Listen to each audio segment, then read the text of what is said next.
जय जगन्नाथ। आज भल कथाटी छुआ मन रखी तो आज आलोचना करवा कहांती सदगुरु।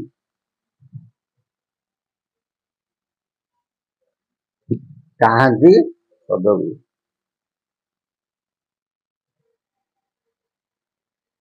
बर्तमान कौन गुरु अनेक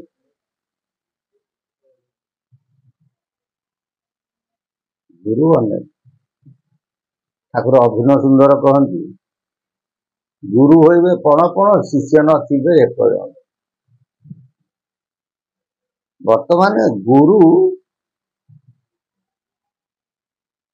गली कंदी छतु फुटला पर फुटिगले।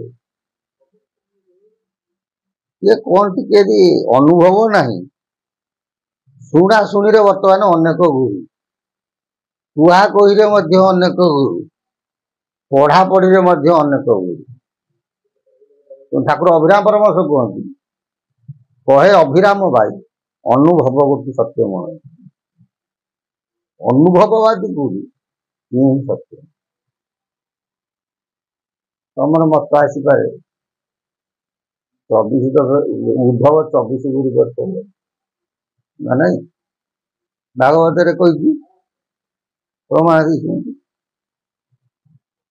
उद्धव 24 गुरु करते हेले कि गुरु कर्मवाचक गुरु से धिकिया गुरु कर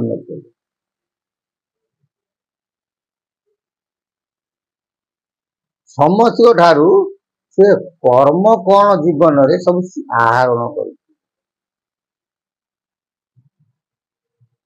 24 गुरु कर से कौन शिक्षा गुरु बा कर्मवाचक गुरु। शेष को कौन कले जो नारायण पाइले कृष्ण सी सदगुरु पंचसखा थे सदगुरु चैतन्य थे सदगुरु अवतार अवतारी पंचसखा कहीं आम कहूँ ना पंचसखा मध्य ठाकुर लीन खेल करते से अवतार न गले अवतारी हो पारती अवतारे तुम गणा कले गणिले अत्युक्ति हेब ना। उत्कल जो पंचसखा मन रखी तो कही पंचसखा 3 प्रकार सेतु दिया 5 नित्य पंचसखा 256 गोला सुंधारे अरचुदास सब पर चैतन्य आइले संगे पंचसखा थे बंगला जो आसिले ओडिशा रे थिले पंचसखा ना नहीं चैतन्य जो आइले पंचसखा ओडिशा रे थिले पंचसखा कारण अच्युत कहते हेतु दिया 5 नित्य पंचसखा 256 कहते पंचसखा ठार कहवा बड़ी एत बड़ कि नहीं ताले हेतु दिया पंचसखा किए नित्य पंचसखा किए पंचसखा किए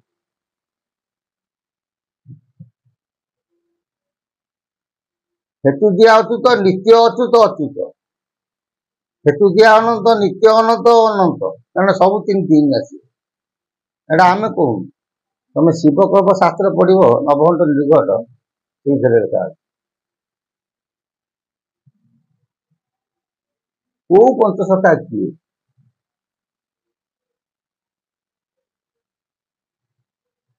भल सेमती पांडव मान द्वापर रहे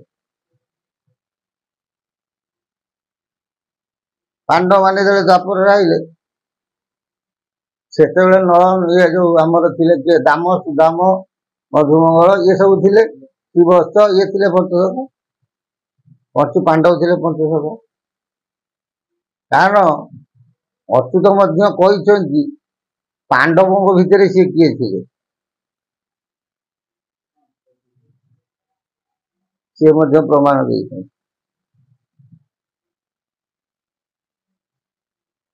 फिर ये कहते मुझे सुदाम थी से सुदाम ये किए ताले कृष्ण जिते बड़े गोपपुर छाड़ी आए पंचसखा को पांडव संगे मिसिले से पंचसखा गले कुआड़े बहुत पंचसखा तत्व हूँ भारी गूढ़ तत्व ଖାଲି ଉପରେ ଭାସିଲେ କିଛି ମୂଲ୍ୟ। ଯାହା ହଉ ଆଜି ଆଲୋଚନା କରିବା କାହାନ୍ତି ସଦଗୁରୁ।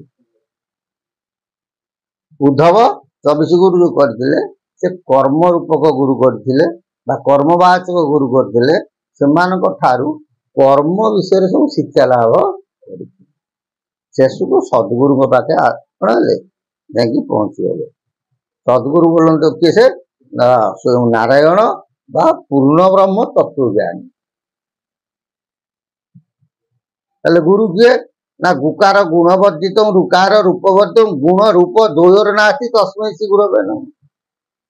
ଗୁକାର ଗୁଣ ବର୍ଜିତ ସେ ଗୁଣକୁ ତ୍ୟାଗ କରିଥିବେ। ରୁକାର ରୂପ ବର୍ଜିତ ସମୟ ପଇଲେ ତାଙ୍କ ଶରୀରକୁ ମଧ୍ୟ କାୟ ବର୍ଦ୍ଧନ ବିସ୍ତାର କରିପାରୁଥିବେ। ଫେରେ ଗୁଣ ରୂପ ଦ୍ୱୟୋର ନାସ୍ତି ଗୁଣ ନଥିବ କି ରୂପ ନଥିବ ତସ୍ମୈ ଶ୍ରୀ ଗୁରବେ ନମଃ। କିଏ ହେଲେ କିଏ? ସେ ଶ୍ରୀ ଗୁରୁ ବା ପରମ ଗୁରୁ ବା ସଦ୍ଗୁରୁ। ପୁଣି ଜ୍ଞାନ ଭିତରେ ଗୁରୁଙ୍କର କଣ ଜ୍ଞାନ ଥିବ ତାରି ଉପରେ ଆଜି ଆଲୋଚନା କରିବା। କହିଲେ ମୂଢ ମନ ଦୃଢ କରି ଶ୍ରୀଗୁରୁଙ୍କୁ ଭଜରେ ଭଜିଲେ ତୁ ତରି ଯିବୁ କହୁଅଛି ଆଜରେ।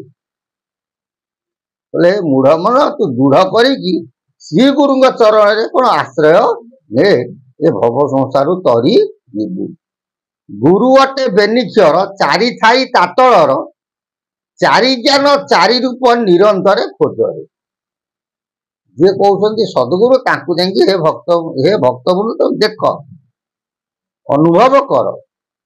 ଗୁରୁ ଅଟେ ବେନିକ୍ଷର ଗହସଉ ଗୁ ରହସଉ ରୁ ଚାରି ଥାଇ ତାତଳର ଯୋଉ ହର୍ଷଉକାରେ ଦିଟା ରହୁଛି ସେଟା କଣ ଚାରି ଚାରି। ସେ ଚାରି ଚାରି କଣ? ଗ କଣ? ଗ ହଉଛି ଜ୍ଞାନ, ର ହେଲା ରୂପ। କଣ? ଚାରି ଜ୍ଞାନ ଗ ତଳେ ରହୁଛି ହର୍ଷଉ ମାନେ ଚାରିଟା ଜ୍ଞାନ, ଚାରି ରୂପ ର ତଳେ ରହୁଛି କଣ? ହର୍ଷଉ। ତେଣୁ ଚାରି ରୂପ ନିରନ୍ତର ଖୋଜନ୍ତି। ଗୁରୁଙ୍କ ପାଖରେ ଚାରିଟା ଜ୍ଞାନ ଥିବ, ଚାରିଟା ରୂପ ଥିବ। ତାହେଲେ ସେ ଚାରି ରୂପ କଣ? ଚାରି ଜ୍ଞାନ କଣ? ଯାହା ପାଖେ ଥିବ ସେ ସଦ୍ଗୁରୁ। ଚାରି ଚାରି ଯେ ଜାଣଇ ସଦଗୁରୁ ତାକୁ କହି ତାରି ଦିଏ ଭକତଙ୍କୁ ତାହାଙ୍କର ତେଜରେ। କହିଲେ ଏ ଯୋଉ ଗୁଣ ଚାରି ରୂପ ଚାରି ବା ଜ୍ଞାନ ଚାରି ବା ରୂପ ଚାରି କି ଯିଏ ଜାଣିଥାଇ ସିଏ ସଦ୍ଗୁରୁ ବା ଶ୍ରୀଗୁରୁ ତାଙ୍କ ଚରଣରେ ଶରଣ। ତାରି ଦିଏ ସିଏ ଭକ୍ତଙ୍କୁ ତାରି ଦିଅନ୍ତି। କେମିତି? ତାହାଙ୍କର ତେଜରେ। ତାହାଙ୍କ ଶକ୍ତି ଏତେ ଥାଏ ସେ ଭକ୍ତଙ୍କୁ ତାରି ଦିଏ। ସେକୁ ଭାଗବତ କହିଛି, ପ୍ରମାଣ ଦେଇଛି। ସଦଗୁରୁ ଯେବେ ମାରେ ଗୋଇଠା ଅନ୍ଧାର ଘରେ ଜଳ ବହିଥା। ସେ ଚାହିଁଲେ ଶିଷ୍ୟକୁ କାଳ ମୁଖରୁ ମଧ୍ୟ ଟାଣି ଆଣିପାରିବେ। ସେଇ ଅଟେ ଜଗତଗୁରୁ ପ୍ରେମମୟ କଳ୍ପତରୁ ଅବତାର ଅବତାରୀ ଅଟନ୍ତି ସେଇ। ସେ ହଉଛନ୍ତି କିଏ? ସେ ଜଗତ ଗୁରୁ, ଜଗତର ଗୁରୁ, ବିଶ୍ୱର ଗୁରୁ, ବ୍ରହ୍ମାଣ୍ଡର ଗୁରୁ, ପ୍ରେମମୟ କଳ୍ପତରୁ ସ୍ୱୟଂ ଜଗନ୍ନାଥ। ସିଏ ଅବତାର ଅବତାରୀ ଅଟନ୍ତି କି ସେଇ। ସ୍ୱୟଂ ଜଗନ୍ନାଥ ସିଏ ଅବତାର ହଉଛନ୍ତି, ଅବତାରୀ ହଉଛନ୍ତି। ତାକୁ ଠାକୁର ଅଭିନବ ସୁନ୍ଦର ପ୍ରମାଣ ଦେଇଛନ୍ତି। ସଦଚିତ ଆନନ୍ଦ ଗିରିଧାରୀ ଶ୍ୟାମ ଗୁଣି ଗୁଣ ନିର୍ଗୁଣ ସବ ଗୁଣ ରାମ ଅବତାରୀ ଅବତାର ସବ ତୁମେ ରାମ ରାମ ଏଦି ରାମ ଏଦି ରାମ ଏଦି ରାମ। ଜଗନ୍ନାଥ ହଉଛନ୍ତି କିଏ? ସେ ନା ଅବତାର ପୁରୁଷ, ଅବତାରୀ ପୁରୁଷ। ସେଇ ଗୁରୁ ଯେଉଁ ଜନ ନିରନ୍ତରରେ କରେ ଧ୍ୟାନ ସୁଦୟା କରନ୍ତି ତାକୁ ସେହି ଗୁରୁ। ସେ ଗୁରୁଙ୍କୁ ଯିଏ କଣ କରୁଛନ୍ତି? ଧ୍ୟାନ ନିରନ୍ତର କରେ ସେ ତାକୁ ସୁଦୟା କରନ୍ତି। କହେ ଶିଶୁ ଅଭିଦ୍ୟାୟୀ ସେ ଗୁରୁ ପଦରେ ରହି ଅନ୍ତର୍ଯାମୀ ଅନ୍ତର୍ଗତ ଜାଣୁଥାନ୍ତି ନିରନ୍ତର। ଇଏ କଣ? ଭକ୍ତର କଥା ସବୁବେଳେ ଜାଣ। ମୁଁ ଗୋଟେ ସାଧାରଣ ମାନବ, ଆଜି ଅଛି କାଲିକି ମରିବି। ମୁଁ ଯଦି କହିବି ମୁଁ ସ୍ୱୟଂ ପ୍ରଭୁ, ଜଗତ କେବଳ ଜନେ ହସିବେ, ତା ବ୍ୟତୀତ ଅନ୍ୟତା କିଛି ନାହିଁ। ଏଥର ବୁଝିପାରିଲେ ନା ବୁଝିପାରିଲେ? ତେଣୁ ଯୁଗେ ଯୁଗେ ଜଗନ୍ନାଥ ହିଁ ସତ୍ୟ। ଯୁଗେ ଯୁଗେ ତାହା ବ୍ୟତୀତ କେହି ତା ସଙ୍ଗେ ସମ୍ମୁଖୀ ନୁହନ୍ତି। ଏଥର ବୁଝିପାରିଲେ ନା ବୁଝିପାରିଲେନି? ଯେ ସଦ୍ଗୁରୁ ହେଇଥିବେ ତାଙ୍କର ଚାରିଗୋଟି ସେପାରେଟ ଅଲଗା। ଗୁକାର ଗୁଣ ବର୍ତ୍ତ୍ୟଂ ରୁକାର ରୂପ ବର୍ତ୍ତ୍ୟଂ ଗୁଣ ରୂପ ଦୋନାତି ତସ୍ମୈ ଶ୍ରୀ ଗୁରବେ ନମଃ। এইটা ସଙ୍ଗେ ସଙ୍ଗେ ଚାରିଗୋଟି ଜ୍ଞାନ ଥିବ, ଚାରିଗୋଟି କଣ ଥିବ? ରୂପ ଥିବ। ଜ୍ଞାନ କଣ ରୂପ କଣ ତାକୁ ତ ମୁଁ ପଛରେ କହିବି, କ୍ୟାମେରା ଆଗରେ କହିହେବ ନାହିଁ। ଯାହା ହେଉ ସେ ଜଗତର ନାଥ ଜଗନ୍ନାଥ ସଦିଚ୍ଛା ପୂର୍ଣ୍ଣ ହଉ। ବୋଲ ଆନନ୍ଦେ କବା ହରି।